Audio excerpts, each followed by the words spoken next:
옆으로 인사하겠습니다. 나는 항상 기뻐합니다. 나는 항상 기뻐합니다. 나는 쉬지 않고 기도합니다. 쉬지 않고 기도합니다. 나는 쉬지 않고 기도합니다. 나는 쉬지 않고 나는 기도합니다. 범사에 감사합니다. 나는 범사에 감사합니다. 항상 기뻐합시다. 항상 쉬지 말고 기뻐합시다. 기도합시다. 쉬지 말고 기도합시다. 범사에 감사합시다. 범사에 감사합시다. 순교는 예수님을 모든 성도들의 사명입니다. 오픈하고 다시 하겠습니다. 선교는 예수님을 믿는 예수님을 사람에게 모든 사람에게 사명입니다. 사명입니다. 그것이 교회의 사명입니다. 그래서 사도행전 13장 오늘 우리가 읽은 본문 1절부터 19장 20절까지는 사도 바울이 1, 2, 3차에 걸쳐 선교 여행한 기록이 누가라는 의사가 기록해 놓은 장면입니다. 이 당시에는 초대교회 역사 때는 흉년이 온갖 들은 오늘날 지금도 우리가 흉년인데 기근이라고 하지 않습니까? 지금 흉년이 들어서 온 세상이 어려울 때 특히 예루살렘 교회가 어려움을 당하고 있었습니다. 그런데 복음이 전파되어 안디옥이라는 곳에 그브로 성 안에 있는 안디옥 교회가 세워지고 그 교회에서 바나바와 바울을 통하여 말씀을 듣고 그곳에서 선교들을 모아서 다시 자기들에게 복음을 전했던 예루살렘 교회를 돕습니다. 이런 선교의 역사적인 장면들이 오늘 본문 13장에서부터 19장까지 기록되어 있습니다. 그리고 안디옥에 다녀온 바나바, 바울을 어떻게 합니까? 그들에게 선교의 사명을 주었습니다. 안디옥 교회는 그들에게 선교의 사명을 주어서 선교사로 이방인들에게 선교를 시작합니다.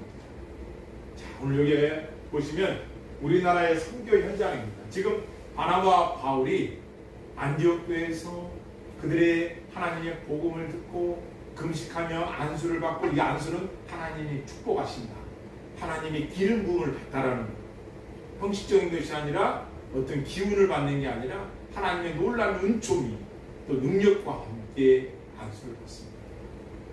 그 당시에는 초대교회 때는 안수를 각자에게 하셨더라고요. 저도 각자 하는 걸 기뻐하는데, 그래서 요즘에는 비중이 많으니까 목사님 축도로 여기서 하는 겁니다. 성령과 성부와 성령의. 자, 이와 같이 사도 바울이 바나바와 같이 예루살렘에서 안디옥, 안디옥에서 예루살렘, 예루살렘에서 안디옥, 안디옥에서 선교사의 파송을 받고 그들이 어떻게 됩니까? 전 이방교회, 이 안디옥 교회가 베이스 캠프입니다. 안디옥 교회에서 이방 선교를 담당합니다. 놀랍지 않습니까? 구른 섬인데 그 안디옥 교회에서 복음이 전파되면서 우리나라에는 1592년 어떤 일이 있었습니까? 임진왜란. 이때 처음 1592년에 그레고라는 프랑스 신부가 복음을 들고 우리나라에 옵니다. 누가 함께?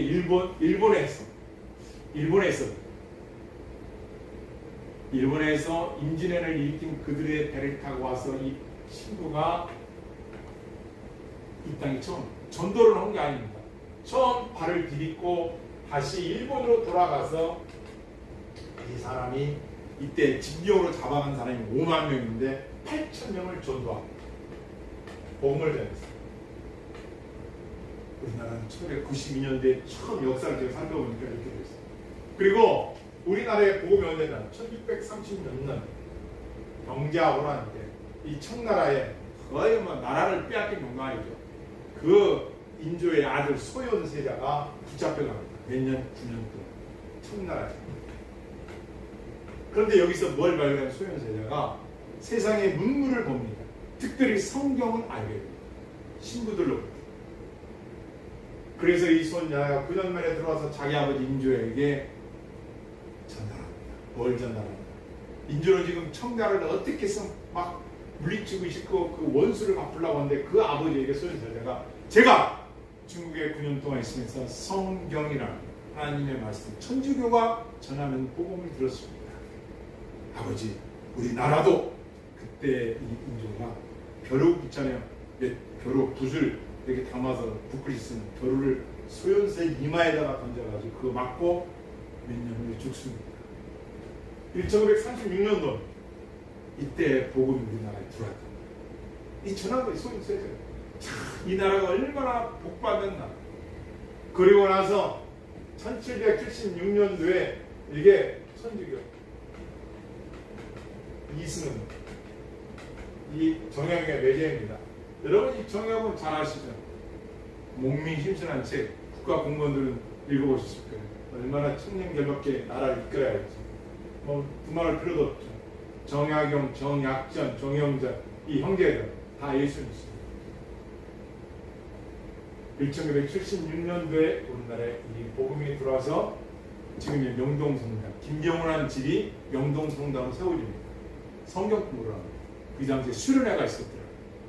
우리나라에 복음이 이렇게 들어왔어요. 1976년도에. 그런데 나중에 어떤 일을 발견했냐 박해가 시작됩니다. 하여간 이 정형을 기억하십시오. 그러고 나서 이 이승이라는 사람이 세례를 중국에 가서 받고 옵니다.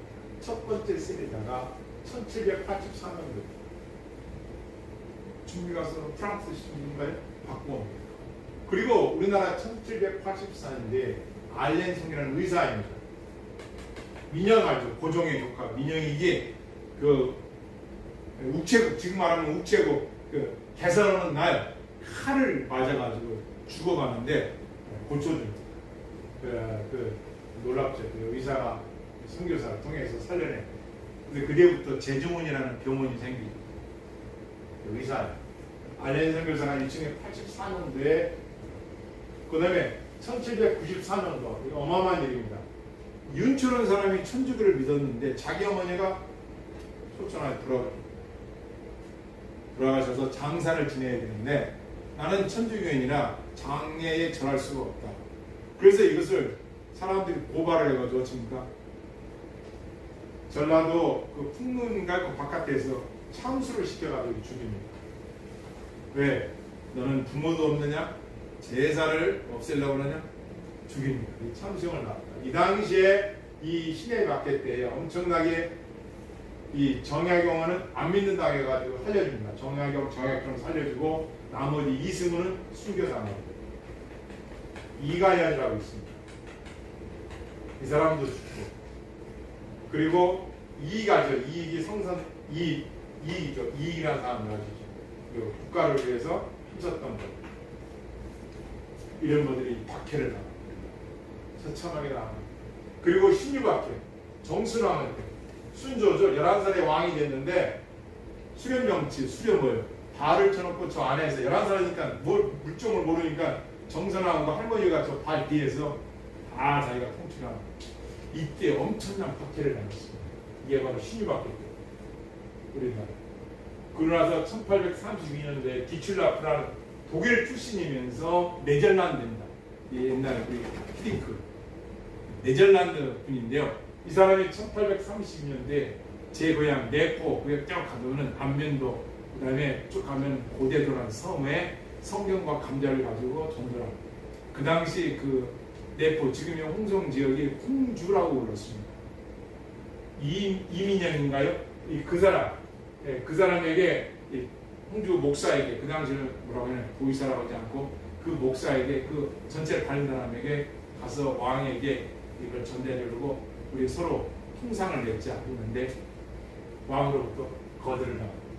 그리고 86년도에 토마스 선교사가 로버트 토마스가 27세 의사인데요.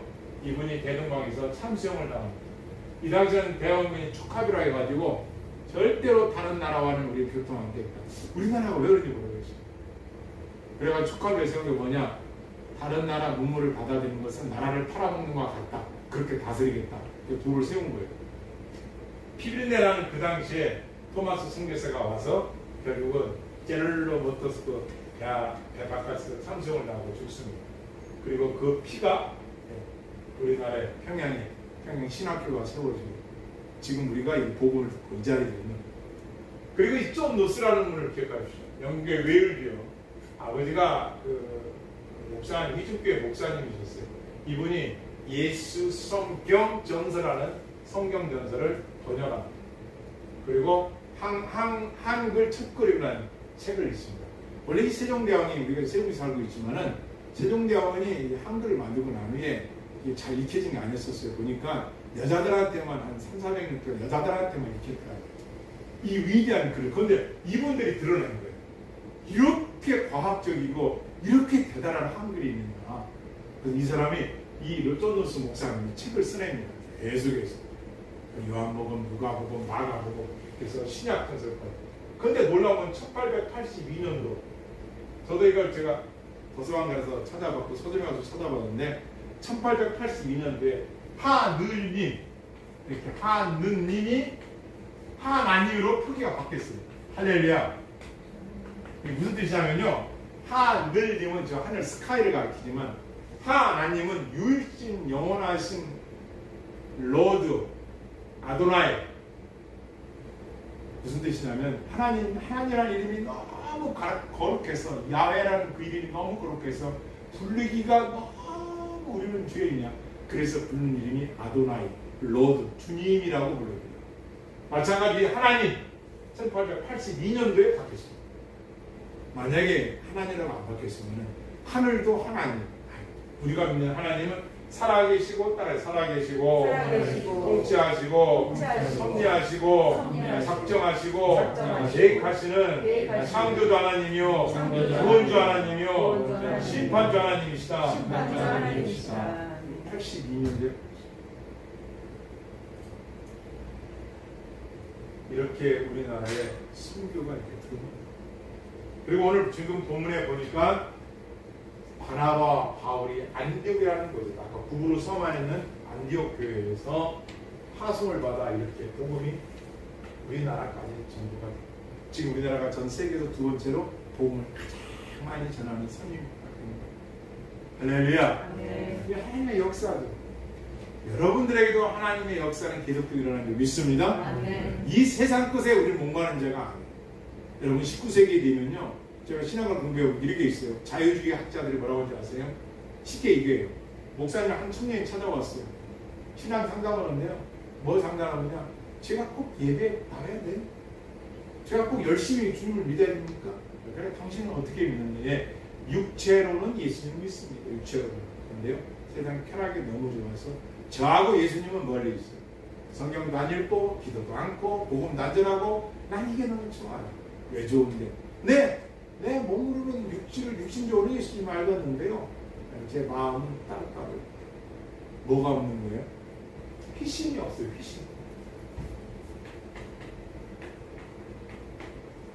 희심은 뭐냐면요, 교회를 다녔지만 아직 하나님 앞에 죄 해결을 없는, 죄 해결해야 된 자들은 어떻게 돼요? 예, 그 은혜가 너무 큰 거예요. 교회 안 나와도 나와. 예, 복음 안 들어도 전에, 아니 세상 것이 없어도 감사하는 마음이 생겨요. 그리고 그 은혜가 너무, 나 같은 죄인을 구원해 주신 그 은혜가 너무 커서 그분 말씀에 서서히 가까이 가게 되어 있어요. 할렐루야.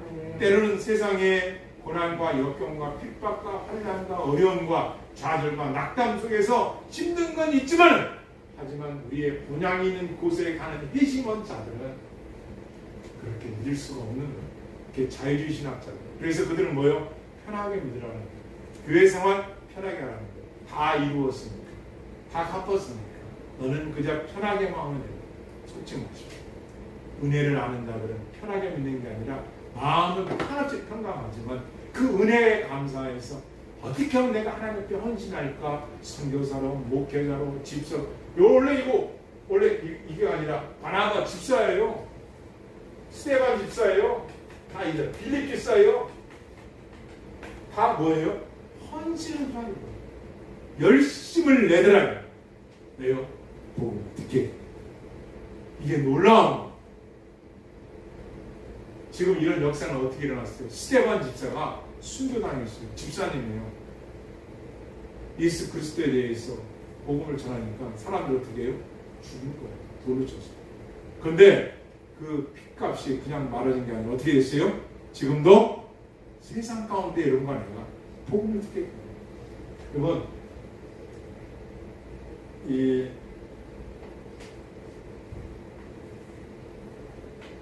조나단 에즈워즈라는 사람이 있습니다. 이분이 17세기 때 어떤 설교냐면, 하나님의 진노 아래 있는 하나님의 진노 아래 있는 하나님의 진노하시는 하나님의 손 하나 있는 죄인이라 설교를 했어요. 이 설교를 하니까 사람들이 어떻게 하십니까? 교회에서 이렇게 예배되다가 이 의자 뒤로 넘어집니다. 얼마나 뜨겁게 회개가 됩니까? 이 목사님이 자기가 한 20년 넘게 교회에서 목회를 하는데 도저히 이 사람들이 진짜 예수님 믿는 거야? 진짜 구원받는 거 확실해? 아무리 생각해도 이게 안 하다니까 이분이 어떻게 했냐세요? 자기가 그 이웃교회에서 자기가 그 이웃교회 설교했는데 이 역사가 일어납니다. 근데 이것을 녹음한 사람이 있어요. 그 사람이 이 녹음한 거를 그 당시에 틀어줬습니다. 그런데 어떤 일이 일어났는지 아십니까? 이 사람이 미국 이어라는 사람이 1741년도에 코네티켓 엔필드라는 지역에서 조나단 에드워드 목사님이 설교한 것을 녹음을 해서 이 녹음을 틀어줬더니 사람들 반응이 어떻게 되냐 하십니까? 할렐루야 이게 아니라요. 욕하기 시작합니다. 야, 우리 하나님은 사랑의 하나님이야. 그런데 왜 지옥을 얘기하고 왜 심판을 얘기하고 왜 저주를 얘기하느냐? 아, 그런 하나님 아니야. 내가 믿는 하나님은 편안한 하나님, 사랑만 있는 하나님이지 지옥은 무슨 지옥이야. 욕하고 편지 보내고 난리도 아니고. 진짜 이분이 녹음기를 틀어줬답니다. 리곤 이어라는 사람이. 그래서 지옥 소개를 하지 마십시오. 하나님은 사랑의 하나님이니까 딴 얘기하지 말고. 사도 바울이 전도할 때 어떤 일이 일어났습니까? 스테반이 설교할 때 돌로다가 죽였어요. 왜? 찔린다 이거. 그런 설교하지 말아요. 여러분 오늘날 이 시대 어떻습니까? 하나님의 본질의 복음이 뭡니까? 여러분은 과연 마음속에 누가 가장 1순위입니까? 제가 물어보겠습니다. 이게 복음인가 한번 잘 들어보세요. 하나님께서 당신을 사랑하십니다. 오늘 저녁 천국에 갈 확신이 있습니까? 여러분 생각해 보십시오. 여러분 오늘 지금 죽으면 천국 갈 확신이 여러분 각자에 있습니까? 여러분 자신에게 대답해 보세요. 두 번째입니다. 오늘 죽어서 하나님 앞에 갔을 때 하나님께서 여러분 각자에게 너는 천국에 무엇 때문에 왔다고 생각하느냐 질문을 받다 삽시다. 너는 천국에 왔는데 무엇 때문에 천국에 왔다고 생각하느냐? 여러분 답해 보십시오. 뭐라고 답하시겠습니까? 너는 무엇 때문에 천국에 올 수 있었냐? 권사님 여쭤보겠습니다. 권사님 천국 가있어. 물어보셨어 하나님께서. 너는 무엇 때문에 천국에 왔다고 생각해? 무엇 때문에 천국에 왔다고 생각하세요? 하나님 은혜로 나는 공로가 없으면 하나님 은혜로 왔다. 할렐루야. 이게 당연하고 모든 것 하나님의 은혜야. 그러면 그 은혜를 아는 사람들 이 땅에 살면 어떻게 살까요? 권사님 어떻게 살아죠? 하루에 신앙생활 말씀 읽고 기도도 하고 누가 시킨 거 아니에요. 왜? 그곳에 가서 하나님 은혜였냐라고 고백할 정도면 이 땅에서 하나님의 은혜의 감사와 감동과 기쁨과 나를 저 복종하면서 주의 전을 향하여 영혼의 때를 위하여 준비하며 살아갈 줄 믿습니다. 그 사람들이 가서 그 고백할 수 있는 거예요. 이 땅에서 그거 없이 쏘아서는 안 됩니다. 자, 복음이 뭔가 우리의 복음. 하나님께서 당신을 사랑하시면 당신에 대한 놀라운 계획을 갖고 계십니다. 복음일까요? 주사님 이게 복음일까요? 하나님 당신을 사랑하시고 당신에 대한 놀라운 계획을 갖고 계십니다. 복음. 형제님 대답을 하시고 예 아니면 예 하십니까? 하시고 네. 두 번째 들어보세요. 복음은 만약 당신이 예수님을 마음에 모셔들면 당신의 삶을 바꿀 수 있습니다. 복음입니까? 권사님 복음입니까? 네. 리님 원사님 복음입니까? 네. 저도 복음이라고 믿습니다. 그런데 그것은 복음이 뭐냐? 확실하게 아십시오. 복음은 하나님께서 복음은 하나님께서 내가 넘치는 교회가 되다 보니까 강아지 동동이도 출석해서 예배를 나오는 거 많이 놀랐습니다. 모르는 그걸 환영합니다. 모르는 사람하고 또 짓는 분명히 좀 조용하시길 바랍니다. 은혜의 시간이니까. 하나님께서 인간의 몸을 입으시고 이 땅에 오셨어요. 십자가에 못 박혀 피 흘려 죽으심으로 예수 그리스도를 믿는 자마다입니다. 구원을 베푸시는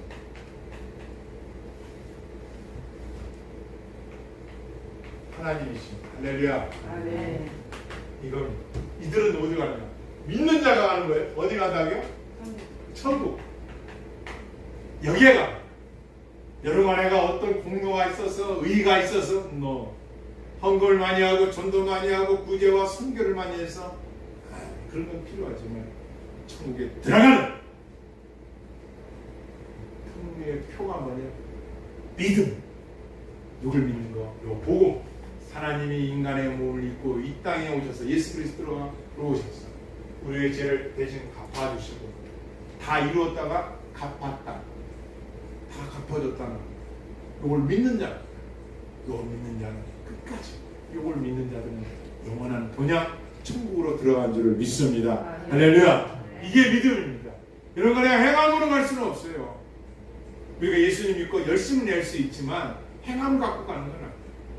그러나 믿는 자라면 행함이 있죠. 이제 뭐가 있을까요? 세상과는 구별된 자. 뭐가 구별될까요? 그들이 행하는 거, 쾌락, 술, 담배, 마약, 추잡하고 더러운 그거에 그곳에 우리의 삶이 있는 게 아니라 우리는 이 세상에 있지만 하늘 시민권자로서 하나님의 상속자로서 하나님의 자녀로서 분명히 그리하면 하나님이 여러분과 나를 영육을 강하게 담대하게 정결하게 하나님이 동행하여 줄 줄을 믿습니다. 그것이 하나님의 역사. 지금 안디옥에서 이걸 복음에 대해서 말합니다. 안디옥이 참 이 당시에 보니까 평양의 도시였더라고요. 눈물이 발달되고 아주 상당히 해무든 그렇게 깨끗한 도시가 아니었어요. 근데 여기서 교회가 세워지고 사도 바울과 바나바 사울이 이렇게 복음을 증거하는 것입니다. 두 번째는 이 신랍이라는 곳이에요. 그 섬인데요. 여기에 가서 복음을 전하고. 세 번째는 이 바보라는 우리가 성경 13장에 19장에 보면 바보라는 섬이 있는데요. 이름도 우리나라는 바보, 프레라는 바보죠, 바보. 섬 이름입니다. 바보라는데 바예수라는 사람, 이름도 또 예수예요. 바예수라는 사람이 있어요. 바예수. 그 다음에 서기오 바울이라는 사람인데요. 이들이 뭐냐면 서기오 바울은 거짓 선지자. 이 사람이 여기 뭐라 그래? 여기 이게 지도자라고 해야 되나? 충복이라고 해야 되나? 높은 사람이 이 사람. 이 거짓 선지자가 이 사람이 붙어져 있는데요. 이 바보에 가서 사도 바울이 복음을 전하니까 이 서기오 바울이라는 사람이 바울한테 설교를 복음 전하는 사도 바울을 막는 거예요. 못 전해요. 여러분 우리의 원수가 어디 있다고요? 가까이, 집안, 성경이 가르쳐줍니다. 복음을 전하면요, 아멘, 할렐루야. 그리고 몇 시에 예배 드리는데요, 기도원에 몇 시부터 집회했는데요, 자, 준비하고 있을게요.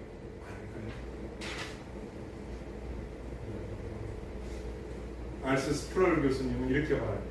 100명 중에 10명이 회심했을 것이다.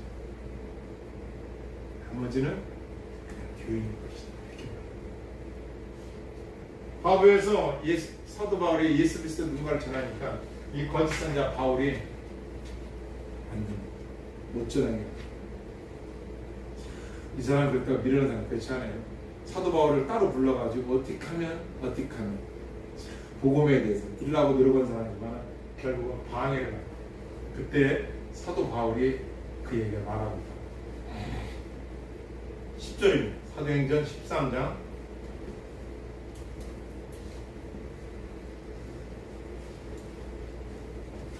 사도행전 9장 10절 있습니다. 사도행전 9장 10절 같이 읽습니다. 시작. 사도행전 13장 9절 10절입니다. 시작. 바울이라고 하는 사람이 성령이 충만하여 그를 주목하고 이르되 모든 모든과 인간을 자요 마귀의 자식이요 모든 영의 원수요 주의 바람에 돕게 하여 그치지 아니하느니라. 아멘. 뭐라고 그래요? 모든 거짓과 악행이 가득한 자여 마귀의 자식이여 모든 의의 원수여 주의 바른 길을 굳게하기를 그치지 않는 자여. 왜요? 총독에게 복음을 전하는 바울이 전하는데 그걸 듣지 못하게 이 서기오 바울이라는 거짓 선지자가 방해하니까 너는 거짓 악행하는 자 엄청난 말을 해요. 의의 원수여 마귀의 자식이여. 와, 이런 말을 바울이 합니다. 바울 선교사가 합니다. 여러분, 오늘 교회가 왜 약해진 분 중 하나가 뭔지 아십니까? 혹시 뭐라고 세게 얘기하면 상처받고 시험 들까? 사도 바울 보세요. 거침없어 마귀의 자식이여 악행하는 자여. 복음을 막으니까 반대하니까 거침없습니다. 아까 소현세자 보십시오. 자기 아버지 인조 청나라에 대해서 원수 같은 나라 저는 언덕에 복수하겠다는 그 아버지 앞에서 아버지 제가 9년 동안 붙잡혀가 있었잖아. 천주교 성경 전서 성경이 있어 천주가 있어 하나님이 살아계셔. 복음 벼루를 맞아 죽었어. 이당 1536년. 여러분 보십시오. 여러분의 가정이 복음이 전해질 때 여러분 다 환영합니까? 반대는 있지 않습니다.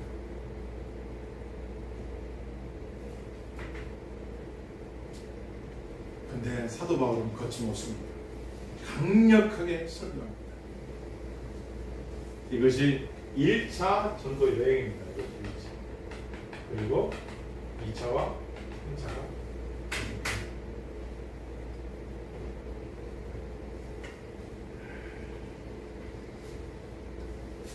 성도 여러분, 우리는 지금 2022년도 삶을 살아가고 있습니다.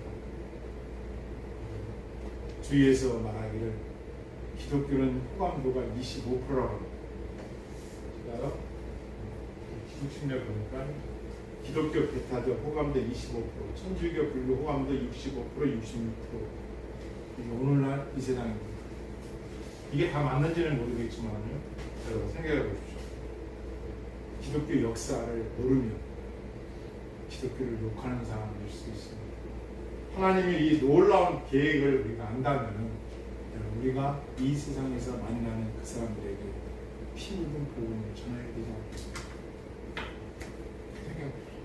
요즘은 생명을 너무 우습게 합니다. 여러분 이삭까요? 당신은 보배롭고 존귀한 하나님의 작품입니다. 아멘. 여러분보다 귀한 건 없습니다. 한번 나를 이렇게 가슴에 대면 되겠죠. 나보다 귀한 것은 예수님뿐이다. 누구의 말도 여러분의 마음에서 인정하지 않으면 낙담하지 마시고, 어떤 사람이 누구의 말, 이 세상 어떤 거짓이라도 어떤 사람이도 여러분이 마음속에서 용납하지 않으면 들어올 수가 없습니다. 단 하나 이길 수 있는 방법이 뭐냐? 나는 하나님께서 만드신 걸작품입니다. 가장 순수합니다. 저도 그전에는 제 몸을 아끼지 않는 그런 스타일이었습니다. 병원도 하고 힘들어서 탈진도 하고. 근데 제가 요즘 깨닫는 게 있어요. 건강이에요. 육신의 건강. 이건 나만이 할 수 있는, 누가 대신해 줄 수 없어요. 마찬가지로 영혼이라는 그 영혼을 강하게 하는 것은 나만이 할 수 있어요. 어디서? 교회에서. 어디서? 그리스도의 공동체에서. 그래서 하나님께서는 모이기를 힘쓰라고 하는 거예요. 떡을 떼내고 초대교같이 성경 쥐하로 묵상하고 매일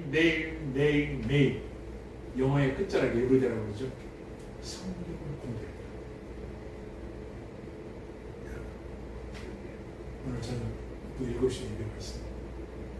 우리 각자의 짧은 삶 속에서 순간순간 이 성경이라는 바이블, 존 노스 목사님이 1874년 그 어려운 이 성경 한글 번역을 해가지고 일본에서 이수정을 통해 들어온 성경보다 5년에서 6년 일찍 이 성경이 번역되어 들어온 이 성경이 이렇게 전해집니다. 이 성경을 읽으면 읽을수록 내 인생이 여기 다 있어. 그리고 내가 살아갈 목적도 다 있어. 그리고 내가 염려 걱정할 필요도 없어.